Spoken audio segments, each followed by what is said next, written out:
Hello, bienvenue sur Reportart pour cette nouvelle vidéo et pour cette petite apparition surprise. Je me suis dit, avant de partir en vacances, je vais quand même faire un petit bilan culturel du début d'été. Comme ça, j'aurai pas tout ça à rajouter en plus de la fin juillet plus du mois août qui va arriver. Je pense que ça va être un peu compliqué et aussi comme ça, je vous tiens au courant pour ceux qui n'ont pas forcément suivi que cet été, du coup, il n'y aura pas de vidéo puisque de un, je serai pas forcément chez moi, donc pour préparer des choses, tourner des choses, ça va être un peu compliqué, et aussi parce que je prévois du coup de faire des recherches cet été pour pouvoir vous proposer un peu plus d'analyse d'œuvres à la rentrée et travailler sur d'autres trucs sur lesquels j'avais pas eu le temps de travailler quand j'étais au travail, tout simplement. Donc comme ça, là, cet été, ça va être pas mal pour m'avancer sur tous ces petits projets-là. Et du coup, prévoir plein de vidéos à l'avance pour quand je vais reprendre le travail, pas être submergée entre mes révisions YouTube et le taf. Donc voilà, ça c'était pour les petits updates.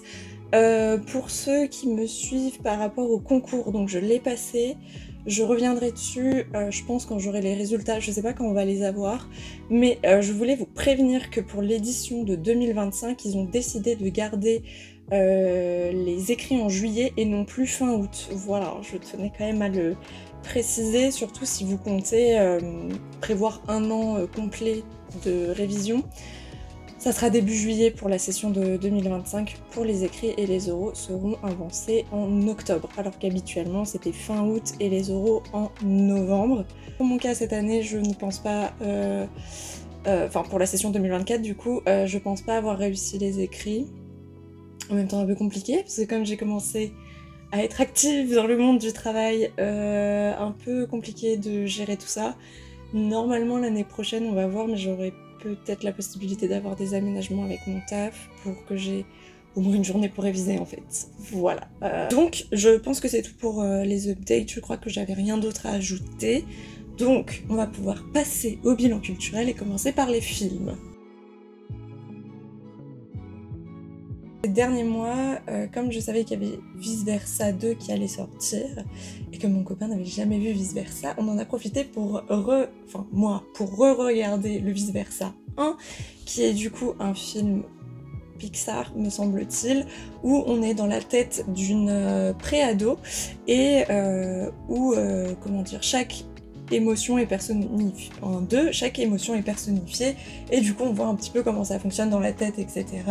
Dans le 1, il y a un problème au QG des émotions, où joie et tristesse vont devoir s'allier pour ramener, je sais plus, c'était quoi? Pour ramener ce qui manque au QG, bref. Du coup c'était un fonctionnement qui était assez sympa, et puis c'est cool parce que au niveau de l'animation, pour ce qui est Pixar, Disney, surtout Disney, c'est très redondant ces derniers temps, donc le fait d'avoir des films comme Vice Versa, ça fait plaisir d'avoir de nouveaux univers, etc. Et le fait de personnifier les émotions, c'est hyper ludique et franchement c'est plutôt bien fait.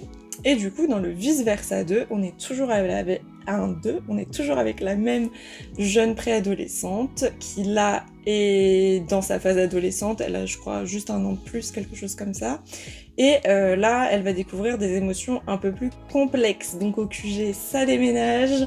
Il y a de nouvelles émotions donc, qui arrivent, dont la flemme, anxiété, envie, embarras, etc. Donc là, encore une fois, il va y avoir un problème au QG. Les émotions vont être sorties du QG. Il va falloir revenir au QG. C'est un peu le même fonctionnement, mais c'était sympa parce que là, on avait des émotions un petit peu plus complexes, donc ça c'était plutôt cool de voir comment ils ont, comment dire, digué un peu plus ce qui se passe dans le cerveau, ça c'était vraiment pas mal. Après, ma seule réserve c'est que s'ils comptent en faire un 3, si c'est encore des émotions qui sortent du QG contre leur volonté et qui vont devoir revenir au QG une troisième fois, ça va peut-être être un peu redondant, donc je sais pas ce qu'ils pourraient trouver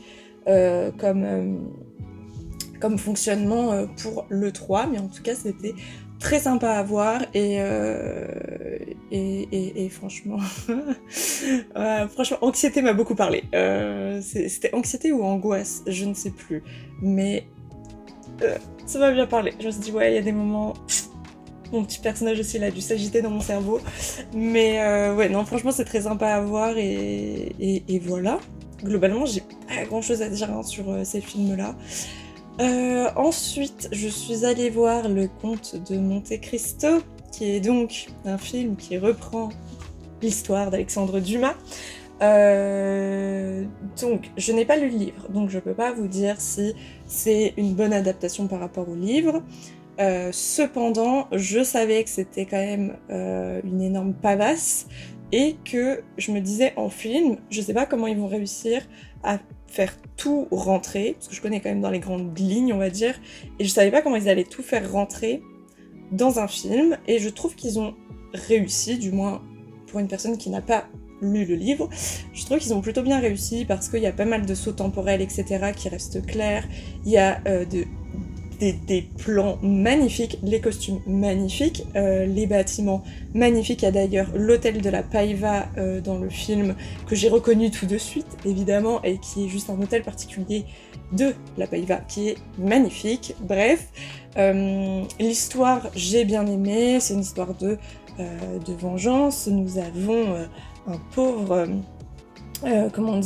marin qui était promu capitaine, qui va être victime de fausses accusations et qui va être enfermé pendant très très très longtemps en prison, et toute sa narration, c'est il cherche à se venger de ces fausses accusations, et du coup ça parle de où aller pour la vengeance, ça parle de pardon, ça parle de transmission de cette haine et comment rompre ce cercle vicieux, on va dire.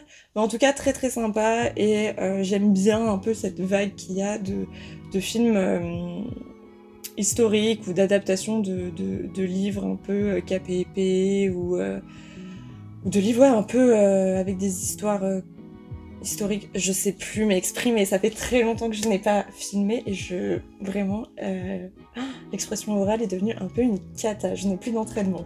Je pense que vous avez compris ce que je veux dire, c'est un peu dans la même veine que les 4 mousquetaires qu'il y a aussi en ce moment, mais pareil, c'est un film qui dure 3 heures et quelques et j'ai pas forcément senti de grosses longueurs ou quoi que ce soit, et franchement je l'ai trouvé super divertissant. J'ai vu que sur TikTok, il y en a, c'est vraiment leur révélation et le chef-d'œuvre de l'année pour eux. Moi, ça n'a pas été le cas, mais ça a été super divertissant et vraiment, les plans, c'était un vrai régal à regarder. Donc franchement, si vous avez l'occasion, allez-y. Et enfin, j'ai regardé Mademoiselle, qui est... Alors, je préviens tout de suite, il y a des scènes qui peuvent être dérangeantes et il y a un malaise ambiant que les réalisateurs coréens savent très très bien gérer, qui est quand même assez présent, donc pour des spectateurs peut-être sensibles, je le recommande pas nécessairement, je vous laisse vous renseigner peut-être sur les trigger warnings ou des trucs comme ça, mais il y a aussi une ambiance très angoissante et étrange, donc je préfère avertir. Contexte. Alors au niveau du contexte, on est à la période où le Japon a colonisé la Corée. Et du coup, on va suivre une servante qui rentre au service d'une maison d'un aristocrate japonais et qui va être au service de la nièce de cet aristocrate. Cependant, elle est en fait, en magouille avec un monsieur coréen pour escroquer cette famille. Le monsieur doit séduire la jeune nièce et la petite servante doit un petit peu tout assister, etc. Bref, ça c'est le pitch de base, mais vous verrez très vite en regardant le film qu'il va avoir plusieurs strates d'intrigue, et ça, c'est des narrations que j'aime beaucoup quand il y a plusieurs strates et que tu te rends compte que ce que tu voyais dans une première, que ce que tu voyais dans la première partie du film, en fait, le réalisateur t'a caché beaucoup de choses, etc. Et tu les découvres au fur et à mesure. Ça, j'aime bien. Moi, j'adore, parce que dans ma tête, je suis en mode petite enquête, etc. Et ça, vraiment, j'aime bien.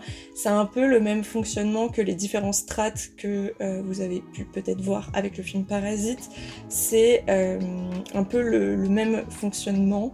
Avec des trucs quand même très très dérangeants et très what the fuck, je réavertis là-dessus, mais franchement c'était trop bien. En vrai j'ai vraiment kiffé, les plans aussi étaient magnifiques, les costumes magnifiques, les bâtiments sublimes, et franchement c'était un très très bon visionnage, je me suis pas ennuyée une seule fois devant ce film, et en tout cas je vous le recommande très très fortement, surtout si vous voulez un peu vous intéresser au cinéma coréen, etc. Franchement, il était très bien. Ensuite, on va passer à tout ce qui est séries documentaires. Et je vais tout de suite commencer par une série que je n'ai pas finie et qui m'a déçue. Et en fait, ça fait des mois que j'ai le dernier épisode qui traîne et j'arrive pas à me motiver à le regarder parce que je suis très déçue. Donc c'est la saison 2 de Bridgerton et notamment du coup la partie 2, j'avais déjà parlé de la partie 1 dans le précédent bilan culturel où j'expliquais que j'espérais que dans la partie 2, Pénélope ferait un petit peu baver Colin parce que Colin arrive un peu comme une fleur alors qu'il a quand même été un petit goujat avec Pénélope, hein, quand même. Et connaissant quand même le caractère de Pénélope, je me disais, bah peut-être lui dire au bout d'un moment ces 4 vérités. Sauf que tout au long de la seconde partie, ça n'a pas été le cas, et je me dis c'est pas sur le dernier épisode que Pénélope, elle va péter un câble. Parce que comment dire, parce que Colin s'est rendu compte qu'il était amoureux de Pénélope comme ça. Voilà, elle a mis elle a changé de garde-robe, et Colin s'est dit oh mais finalement Pénélope, c'est pas juste mon amie, je crois que je l'aime. Enfin voilà, ça m'a saoulée, je déteste Colin, je n'aime pas le jeu d'acteur, sa tête m'énerve, je suis vraiment désolée pour l'acteur, mais je ne peux pas avec lui, et Pénélope c'était ma go quoi, genre je l'aimais trop, et là je suis super déçue. De cette partie 2, je suis beaucoup trop investie je suis un peu trop investie là-dessus, mais en tout cas, j'arrive pas à regarder ce dernier épisode. Je n'ai pas trop aimé du coup cette saison parce que déçue de la tournure des événements, on va dire. Je n'ai pas lu les livres, soit dit en passant, donc je ne sais pas comment ça se passe dans les livres. Donc je suis dubitative. Voilà, pour cette partie 2. Mais n'hésitez pas à me dire si ça vaut le coup que je regarde le dernier épisode ou pas. Parce que je sais pas. Je sais pas si j'ai envie de le voir. Voilà. Sinon, sur un autre registre, j'ai regardé Becoming Karl Lagerfeld, qui revient sur une partie de la vie de Karl Lagerfeld, designer mode très connu notamment parce qu'il a été très longtemps à la tête de Chanel, mais on est avant la période Chanel. Donc franchement, j'ai trouvé que c'était une très belle série. Et au dernier épisode, je cherchais la suite, en fait. Je pensais que... j'avais pas compris que j'étais au dernier épisode, et j'en voulais encore. Donc je trouve que c'est quand même plutôt un bon signe. Après, honnêtement, comment dire, c'est comme rentrer dans une machine à voyager dans le temps, et t'arrives en petite souris, et tu vois un peu ce qui se passait à ce moment-là. Ce qui fait que si tu t'y connais pas en mode et sur l'histoire de Karl Lagerfeld, ce qui a été mon cas, je connais pas son histoire par cœur, donc il y avait des moments, je savais pas trop où on était dans sa carrière, et il y a pas ces infos quoi. Genre là il est pas encore à Chanel, etc. Tu comprends un peu où il est, mais tu comprends pas tout pour ce qui est du côté de la mode, et on est plus en fait du côté de sa vie privée, et notamment de sa relation avec... ça fait un moment que j'ai fini cette série, du coup, mémoire sélective, les noms, ça part. Oh, j'ai totalement zappé comment il s'appelait. Voilà, mais très bon acteur, soit dit en passant. Purée, bah je sais plus, voilà. Mais franchement, c'était une série très sympa, et je suis pas sûre non plus que ce soit une série uniquement réservée aux fans de mode. Donc je pense que vous pouvez regarder, même si la mode c'est pas un truc qui vous intéresse hardcore. Vraiment, je ne sais plus faire de phrases, c'est des mots-clés. Écoutez, prenez ce que j'ai là, parce que c'est compliqué de filmer. Actuellement, je ne sais plus parler. Mais bon, on va passer à la prochaine série qui est My Lady Jane. Je sais pas trop comment en parler de cette série. Alors, c'était sympatoche. Mais c'est vraiment le type de série sympatoche sans prise de tête et sans trop je réfléchis à ce qui se passe dedans. Et je me laisse porter et c'est tout ce que je demande à cette série. Et je demande pas des plans incroyables, je demande pas des intrigues incroyables, je demande pas de sortir de certains stéréotypes ou quoi que ce soit, juste je pose mon cerveau. Voilà, c'est ce genre de série qui reprend du coup la vraie histoire de Jane Grey, qui est la reine qui a connu le règne le plus court en Angleterre. Et soit dit en passant, j'avais fait une analyse d'une œuvre qui représente ce moment, donc n'hésitez pas à aller checker. Sauf que du coup dans cette série elle ne va pas mourir et ça va être une toute autre narration et il y a un peu de fantastique notamment avec des humains qui se transforment en animaux. Voilà, franchement moi j'achète, moi j'étais en mode ah un peu de fantastique, pas de souci, je prends. Ce qui fait qu'il y a tout un discours parce que évidemment ce sont des personnes qui sont marginales, qui sont condamnées par la monarchie, qui doivent être arrêtées juste sur le fait que ce sont des humains qui se transforment en animaux. Bref, voilà, il y a ce genre de discours-là dans cette série. Il y a toute une intrigue qui va se passer via le mariage de Lady Jane. Et vous verrez ce qui s'y passe si ça vous intéresse. Mais franchement, j'ai passé un bon moment. Et encore une fois, si vous cherchez une série divertissante, légère, sans prise de tête, moi franchement c'est ce que je cherchais en ce moment. J'avais pas envie de partir sur des documentaires hardcore qui me font réfléchir ou des séries alambiquées qui aussi te font réfléchir sur la vie et le monde. J'avais pas trop envie de ça en ce moment. Donc voilà, si vous cherchez quelque chose de léger, c'est pas mal. Ensuite, on va parler d'un documentaire qui s'appelle Danse avec le diable, qui est un documentaire qui revient sur une secte qui... est-ce qu'elle s'est formée sur TikTok? Est-ce qu'on peut dire ça? En tout cas, il y a un certain nombre de TikTokers qui font partie de cette secte. Et je trouvais que c'était intéressant. Et puis, comme vous savez, j'ai une obsession sur les documentaires à propos des sectes. Je trouve ça trop intéressant, tous ces mécanismes psychologiques qu'il peut y avoir, etc. Bref.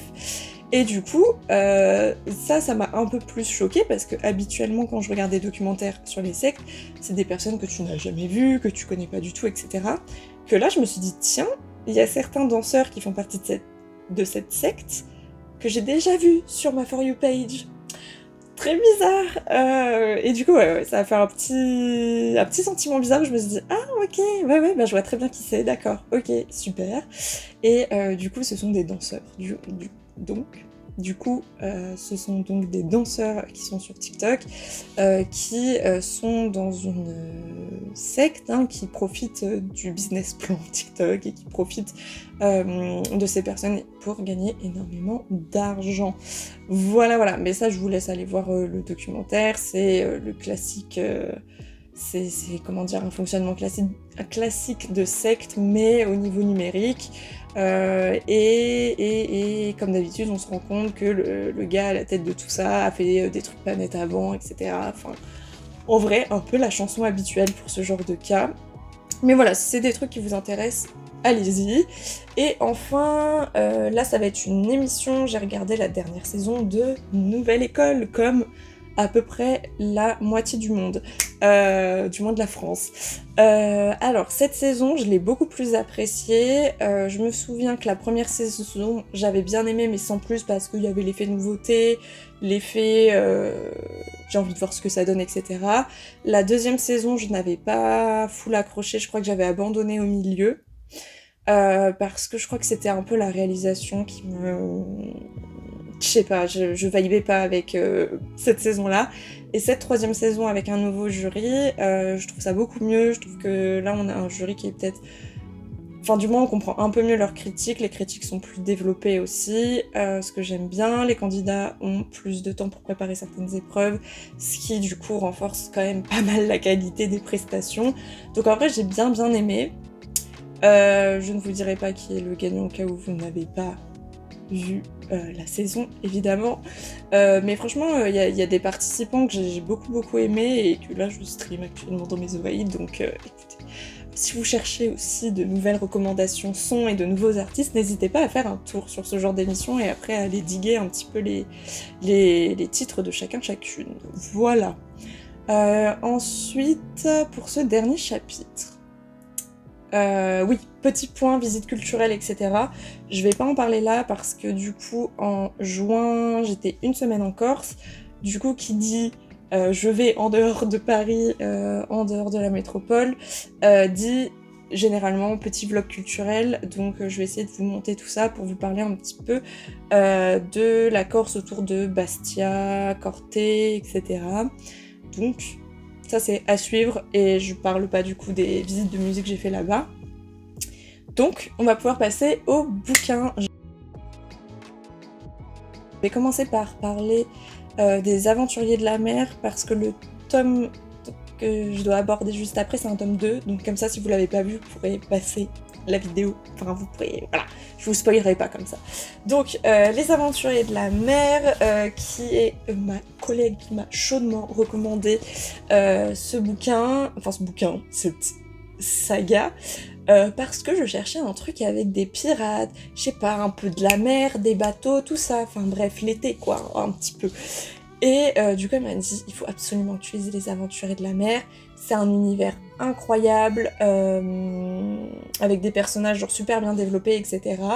Et du coup j'ai lu pour le moment le tome 1, alors j'ai beaucoup aimé pour le moment, surtout la plume, etc.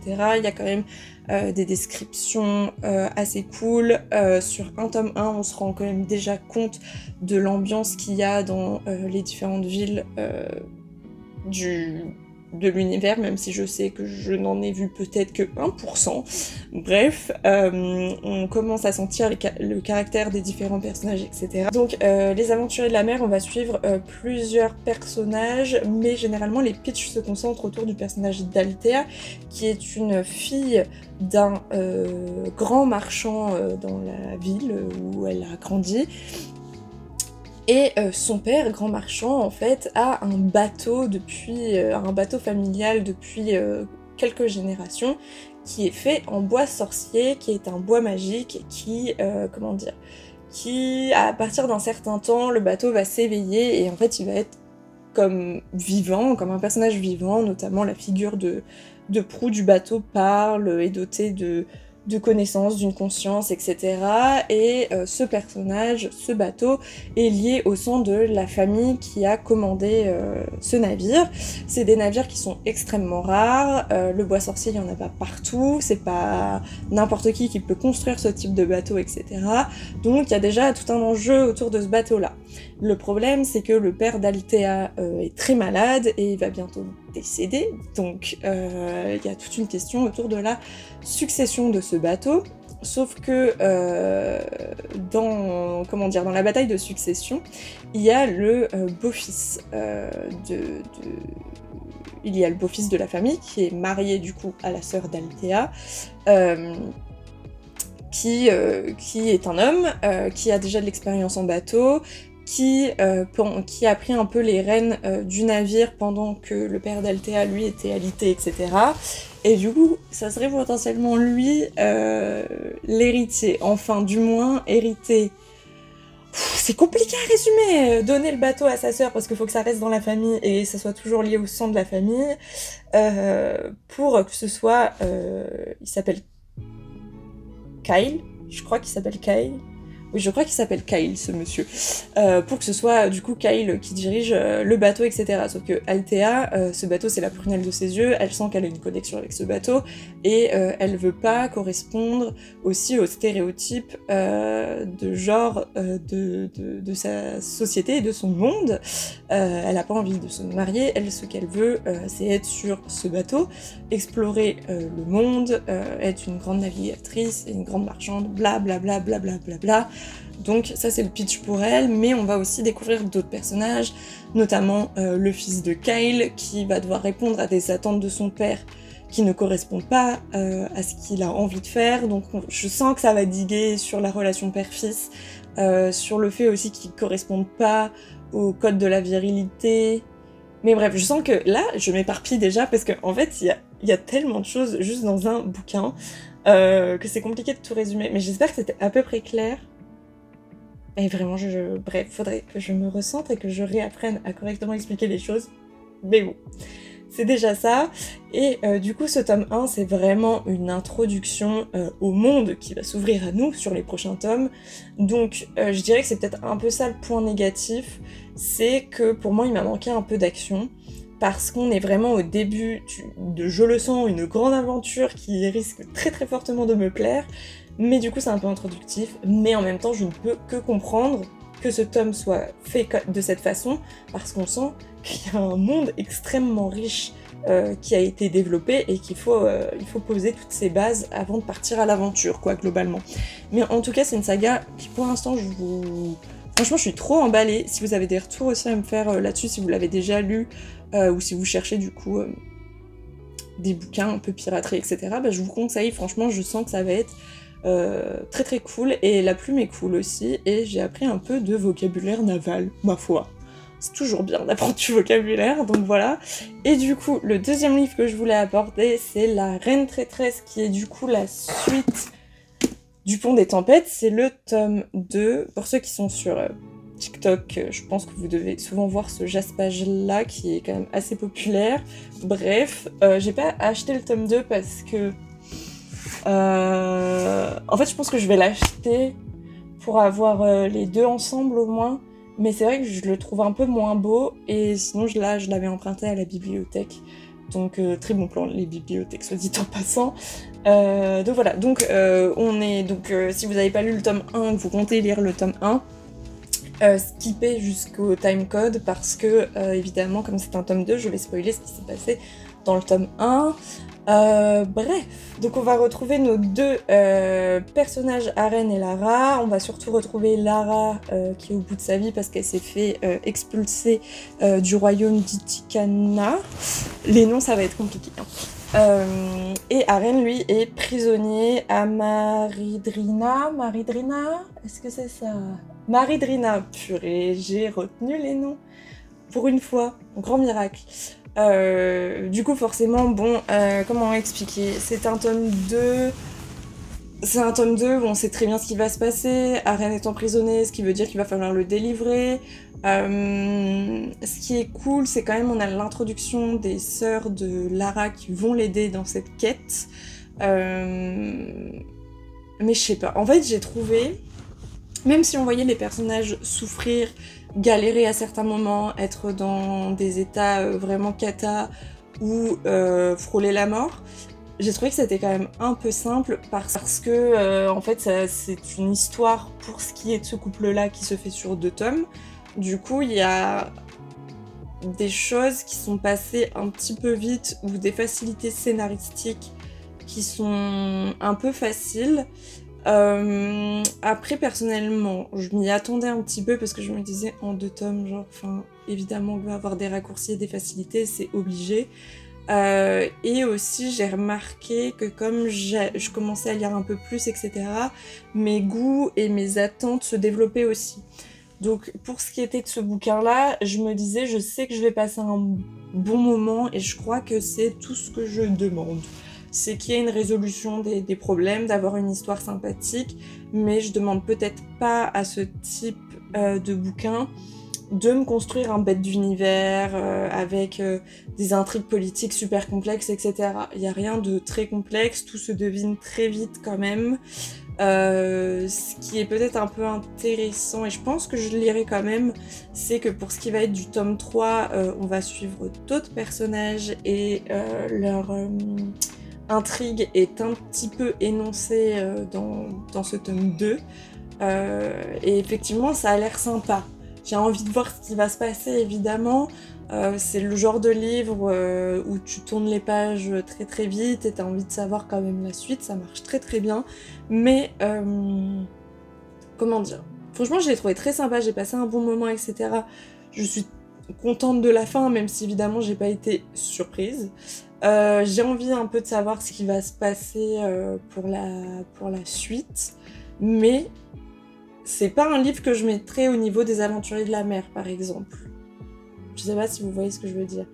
Et vraiment, je le dis pas comment dire, d'une façon péjorative, c'est vraiment juste pour mes attentes. Ce bouquin, franchement, il a fait le taf, c'était divertissant, mais je lui en demande pas plus, quoi, en gros. Voilà. Donc je sais pas si ça pourra vous aider à vous dire si vous voulez commencer ou pas cette saga, mais pareil, c'est des livres qui se lisent sans trop prise de tête et qui vous font passer un bon moment, quoi.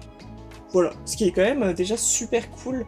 Donc voilà, mais effectivement si vous êtes des lecteurs un petit peu plus expérimentés et que vous voulez des choses peut-être un petit peu plus poussées, développées, c'est peut-être pas vers ce genre de bouquin que je vous recommande d'aller.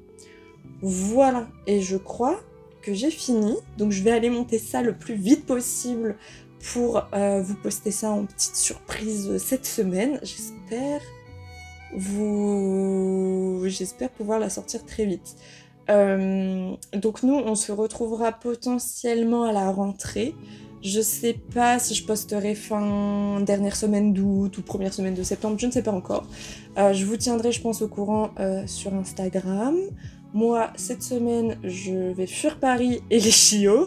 Je vous souhaite plein de courage si vous travaillez cet été et d'autant plus si vous êtes bénévole pour les JO. Bon courage à vous.